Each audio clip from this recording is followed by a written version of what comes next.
Hi mga kanibors! Nandito kami sa Mang Inasal, Visayas Avenue. Soft opening nila ngayon mga kanibors. So, siyempre kaming mga asay, tatry din kami. Kailan mga kanibors, ang kapal ng mukha namin, halo-halo lang in-order namin, kumuha pa kami sabaw. O, diba? O, ayan mga kanibors. So, ayan mga kanibors.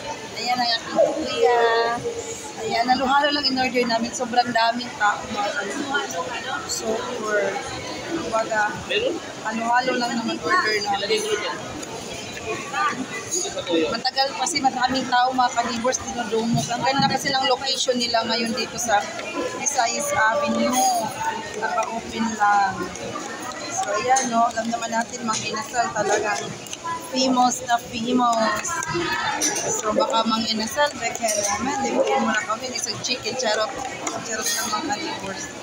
So ayan no, halo-halo lang in-order namin mga kanibors.